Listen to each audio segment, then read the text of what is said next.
welcome to Fraudible, the video podcast that brings together academics and practitioners and to discuss all things fraud.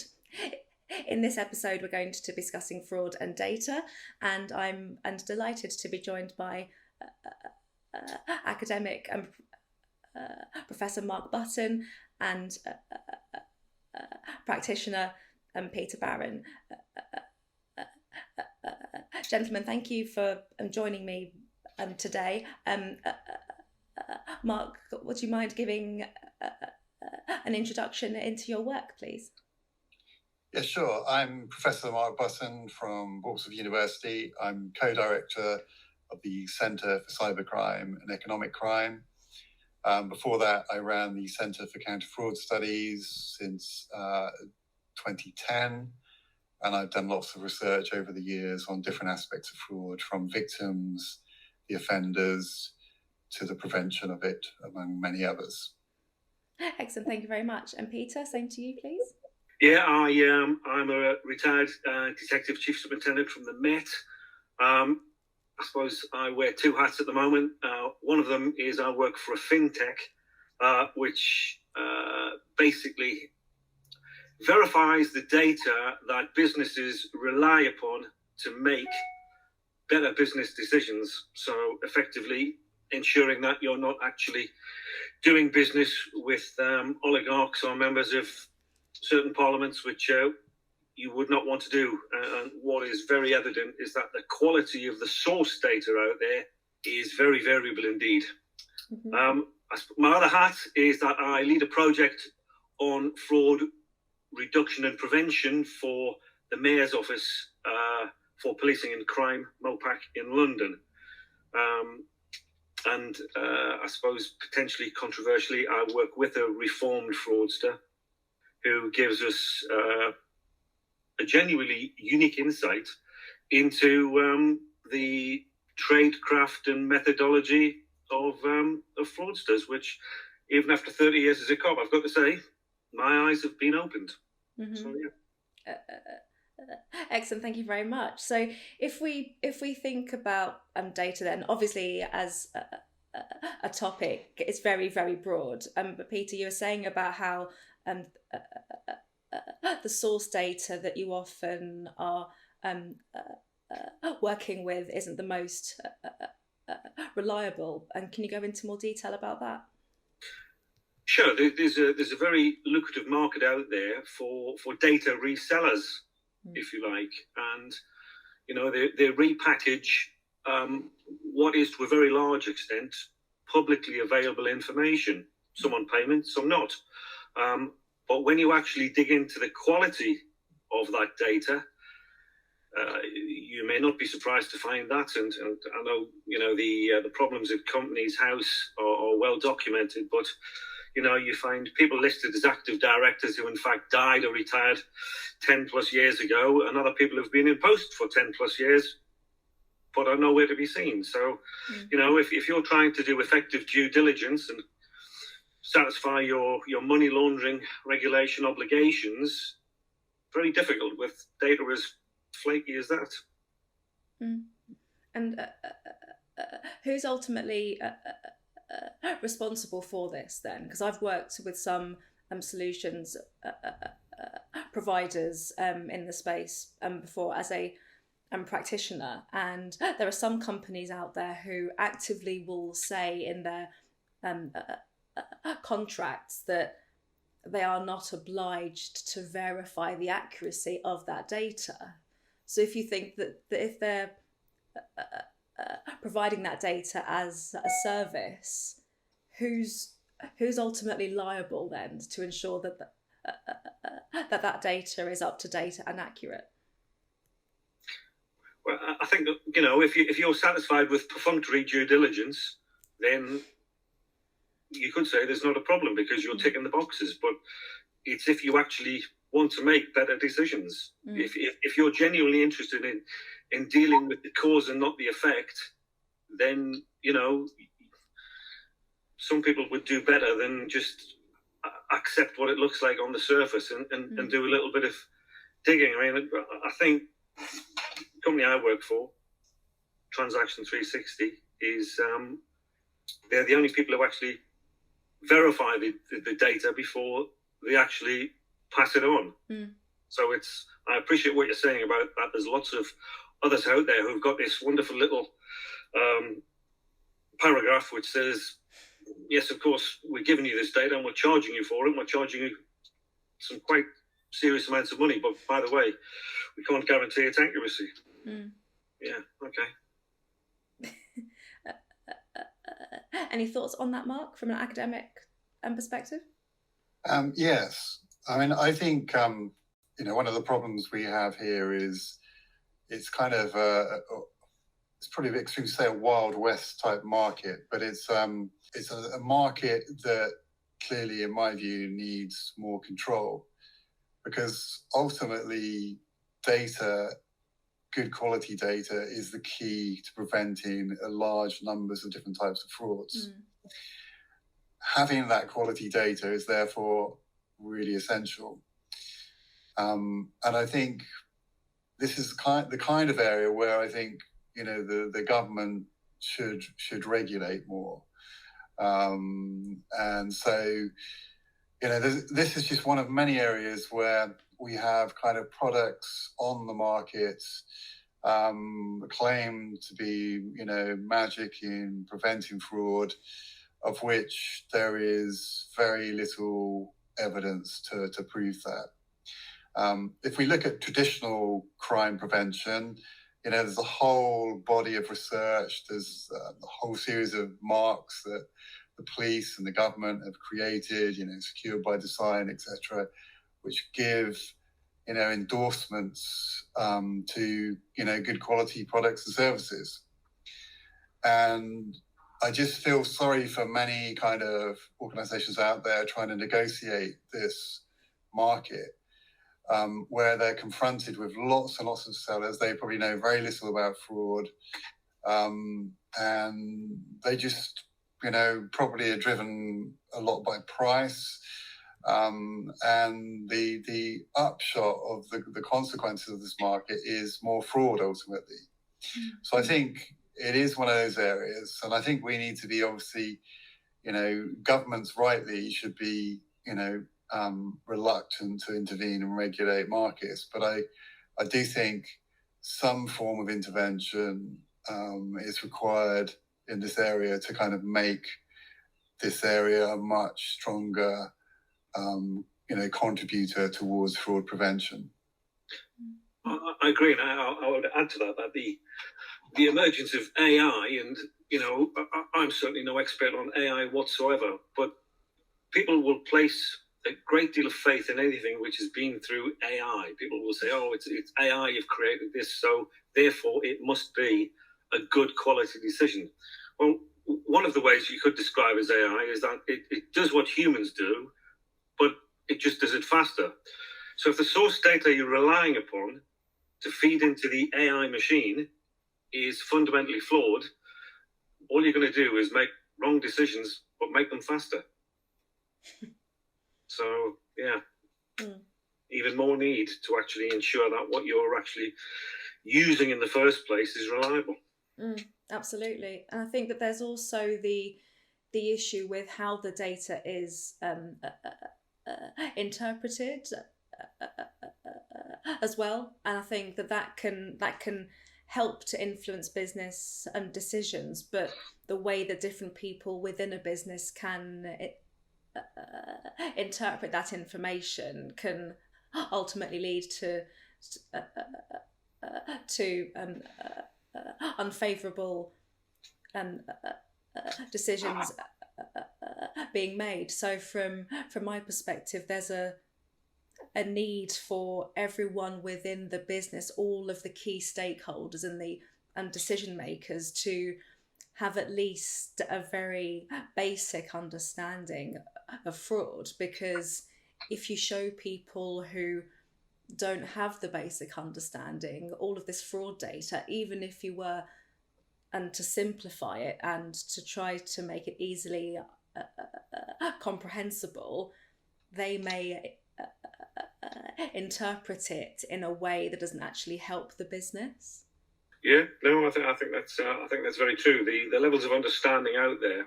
But part of this project from OPAC, the first deliverable was in fact a survey, and what was evident at both the strategic and practitioner level was the real lack of knowledge and understanding as to what this was all about, what we actually trying to achieve, and why we're trying to do it. You know, we have people who actually, you know, deal with the onboarding process, if you like, you know, at a very practitioner level, and their constant sort of remark was, we don't get taught anything like that. We're just given a process to adhere to. Take this box, take a photocopy, put it in the file, move on. So nobody actually sees the big picture. What part do I play in this process? Why is it important? Why does it need to be right? So yeah, people's understanding at all levels is not as good as it should be. Do you find that's the case in the research that you do, Mark, about the understanding of fraud when it comes to the data side of things? I think it's difficult to say regarding data in general, specifically, but I think in general, I think lots of decision makers are oblivious to the risk and scale of fraud, of what can be done to deal with that, the solutions that are available, how much to kind of invest in dealing with the problem. Sort of this kind of it's almost the opposite to a moral panic, I think, in a lot of organizations. And one of my former PhD students, who sadly died, Martin internally, he came up with this concept of immoral phlegmatism, and it's, the kind of, it is a big problem, fraud, but we have the kind of complete opposite to a moral panic, rather than, people demanding to do lots and lots of things. It's big, but it's hidden largely because often in organizations, data isn't good at collecting, what the scale of the problem is. And therefore you have this kind of circle of, well, I haven't got any data to show it's a problem. It can't be a problem. Why do we need to spend money on it? There's not a problem. But, underneath the surface, it is a problem, and lots of people are engaging in fraud in this country and in other countries, targeting us and the organizations we work for, on an industrial scale. So I think that is the kind of fundamental problem. I think it is interesting, obviously, with the new duties that are coming, and they all, obviously, if we think about the bribery act, that I think did at the very least stimulate at least a lot more cosmetic action. Organizations had to have their anti-bribery plan in place. They had to at least think and talk about it at senior levels within organizations. And obviously now that similar duty has been put on organizations in terms of, whether they or their staff are committing fraud against themselves and customers, etc. I think that might also, concentrate the minds a bit more. And in doing that, perhaps they will start to understand it is a much bigger problem and it needs much more attention to deal with it.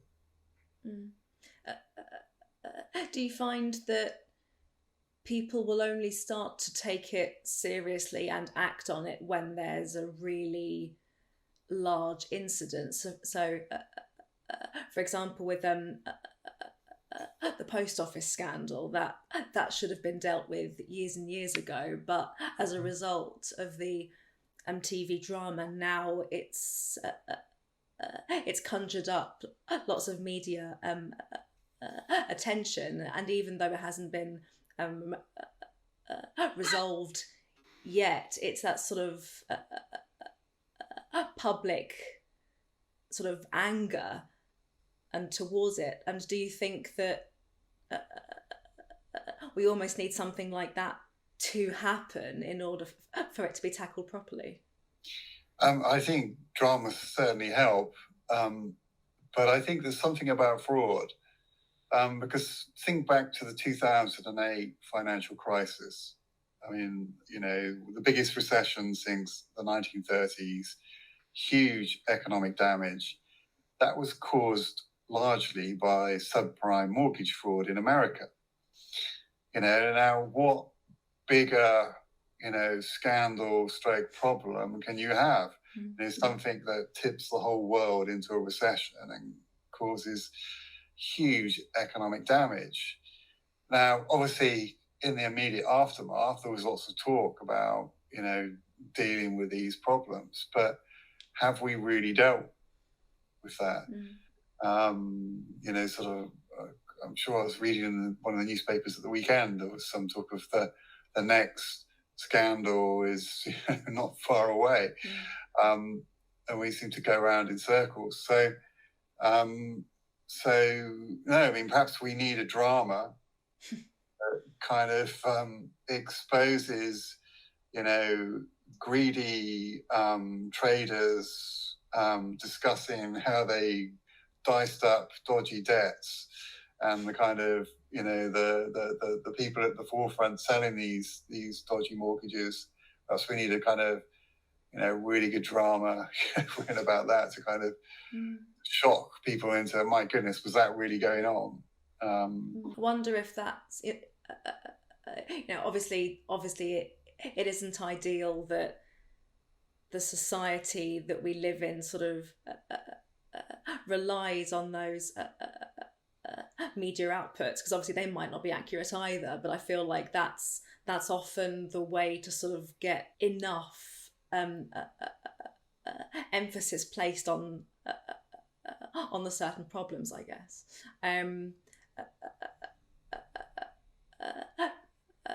Peter, you said I think offline that you've done work with international data. Can you talk that a bit more and the complications around that? Sure. I think it's a communications piece to the point in relation to the American mortgage issues. That was exactly right, and I'm probably going to get the name of the film wrong in any case, but there's a film came out, I think it's called The Long Short or something like that, which is an incredibly useful way of really understanding the genesis of all of those problems and the knock-on effect from it.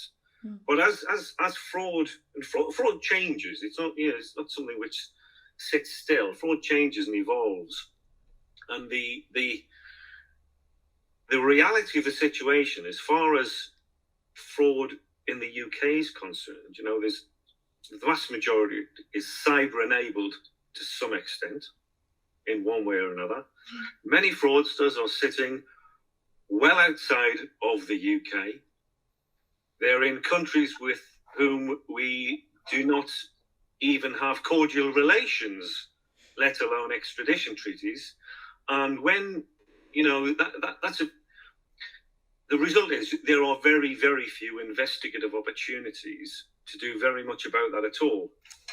The reality, of course, is that's a very difficult message to sell to your victim, who's had their life savings plundered, and we've got the police and Action Fraud and anybody else telling them, I'm sorry, there's very little in reality we can do about this. But we now genuinely have a global economy. And unfortunately, that is, as far as fraudsters are concerned, an enormous opportunity. But I do think that one of the issues is trying to describe fraud to members of the public, your average man or woman on the street, practitioners, and sort of people who work at a genuinely strategic level, and government, exactly how it works. Because until you actually really understand how it works, you're very unlikely to come up with practical solutions. Lots of businesses see fraud as the cost of doing business. It's a line on the balance sheet, and unless it actually trips a threshold, it's almost, yeah, okay, but we can survive, we can get by, which doesn't exactly encourage a proactive approach. Perhaps the new legislation will do something, and I think the analogy with the Bribery Act is very, very apt, but only time will tell. Any thoughts on that, Mark? No. I think Peter captured it perfectly. I wonder though, like, is the issue as well surrounding the regulatory obstacles, but also the standardization of the data and the fact that companies will not always collect the same data sets, they won't use them in the same way, and they won't deem them as the same level of importance on that scale. So in the past that I've worked with companies, and some will collect IP addresses and others won't, but others will say that it's the most important data set that they have, but others and just won't see it as useful at all, and so they never bothered to collect it. But that's just in the UK. So obviously on a global scale, this is a considerable problem. Well, I think it goes back to kind of the need for some kind of intervention, to kind of have common standards, and even if you don't direct organisations to collect in a different way, you have a standard and you encourage most of the industry to work to that standard. This is how you should collect the data. This is the type of data we collect. And then it becomes much more easy to share it and to do all the kinds of data analytics that one needs. I think without those standards, it's just really difficult because companies will want to do their own thing. They will think they have a better way of doing things than others. And it's not just that. I mean, there's also this kind of, I think, fundamental problem that we never seem to grasp is just the kind of terminology and descriptions of different types of frauds. We have some very, unusual ones, given the scale of them, that the Home Office uses in their accounting rules for different types of fraud. And yet, we have things like, romance fraud, investment fraud, cryptocurrency frauds, constantly changing different types of frauds. And people describe them in different ways. It's got the pig butchering scams now, and, et cetera, et cetera. I think it would be really nice to have a common terminology of fraud and the different categories. This is something, again, the government could lead on, get all the key players that collect data around the table. This is what we're now going to use, and then let's everyone use that. And then we get much clearer data on different types of frauds. I think that along with the ways of collecting are really important things that need to be done. And I think also a lot of your research, Mark, has shown that fraud is a very underreported crime. And so do you think that if the data were to be improved and the emphasis on the accuracy of the data, that would lead to more fraud being reported, or is it a much broader issue than just the data itself? I think it's much more complex than that. If we're talking about individuals, individuals don't report for a wide range of reasons, embarrassment being one, and obviously what you call it doesn't make any difference to that. The long process of reporting to action fraud for some, to deal with their website or go on a telephone for a long period of time. You've got lots of people who don't report because it's a small sum of money and they don't think it's worth reporting. And then you look at organizations, it's even more complex. You've got all those kinds of reasons. Plus, you've then got, for a lot of organizations, particularly some types of frauds are incredibly embarrassing. Could affect their share price, or do all kinds of things if they reveal that kind of information. And once they hand it over to the police, that kind of that could potentially lead to all kinds of things that could uncover different types of behaviors that the organization hasn't yet detected. So I think with organizations it's much more difficult, and organizations have a very canny way of relabeling fraud as a bad debt,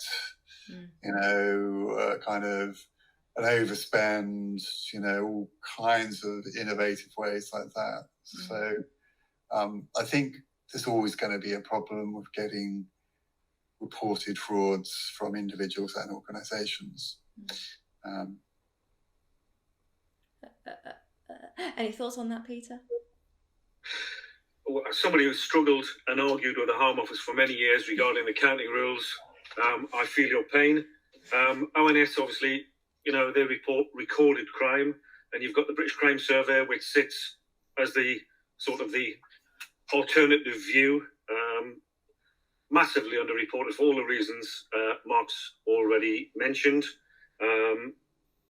But I think for me, I'm ordinarily very against prescribing everybody, to go down a particular route. But I think until we actually do have a data standard, we're going to be struggling, because I get the idea that companies don't want to divulge what they might regard as commercially sensitive information, and that's perfectly understandable. Having said that, I actually don't think it's beyond the wit of us to come up with a data standard which doesn't compromise commercially sensitive information, but nevertheless contributes to the intelligence picture. Because, to quote John Grieve, an absolutely fantastic cop from the Met, many years ago, came up with the expression, we need to be lawfully audacious. I actually think you can only do that once you've got the intelligence picture to work from. By failing to include all of these crimes, and perhaps there's a need to have a site where we just take reports of fraud in, but don't, if you like, record them formally, because that still contributes to the intelligence picture. And I think what we're doing at the moment is we're missing huge opportunities to identify linkages and relationships which were previously unknown.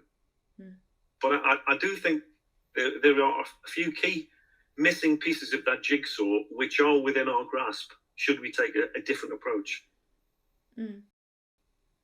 I think also, as you touched upon, the reluctance for firms to share data that they have is also a considerable concern, and I think that even if that data that is being asked and to be shared, even if that data itself is not necessarily going to divulge company secrets, I still think there's again that sort of potential shame and embarrassment, almost like with fraud victims, that they don't want to divulge their data because it might actually suggest, oh, actually, hang on, we have a considerable fraud problem. So I don't think it's just the victims who have that fear of reporting. I think it's also down to, and the companies too, because they don't want to be known, I guess, as a firm that has this problem and actually doesn't have the controls in place to mitigate it either. Yeah, I think that's. I understand their position. I just don't think that's a problem that we can't solve. I actually think there's a way of sanitizing that in such a way that they're not compromised, but it nevertheless feeds into the intelligence picture. And until we actually have that information, there's always going to be a missing piece. Yeah. Any thoughts on that, Mark? No, I think there are ways to do this. I remember once I was invited to this very lovely conference that Experian ran at a very nice hotel. And they had all their kind of largely at this meeting kind of banking clients. And they gave this presentation. And obviously they were selling a service, but all the banks and financial institutions were feeding their kind of fraud data into the thing. And then as obviously it's anonymized. And then what they can do is do, your bank one, and you can see how you're performing against compared to the other banks. And obviously that's incredibly useful. You think, oh my goodness, we've got loads more fraud, we've got loads more of these types of problems than other banks. What are we, we must be doing something wrong compared to these other banks. So if there is a way to do that already commercially, then there must be a way to do that, to benefit all of society.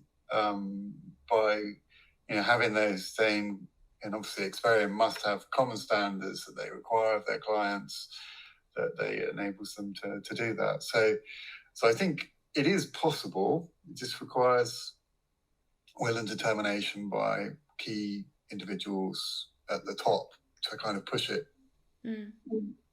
Yeah, and in the networks that I've been in as a practitioner, I've often been asked by the CEO or the COO to gather data on how is our industry or our company performing compared to others. And as you said, Mark, like I've never been able to get that information. I don't know if I'm missing something or if it's glaringly obvious, but there isn't a place where I can say, oh, okay, so the industry that I work in is performing thusly, and I think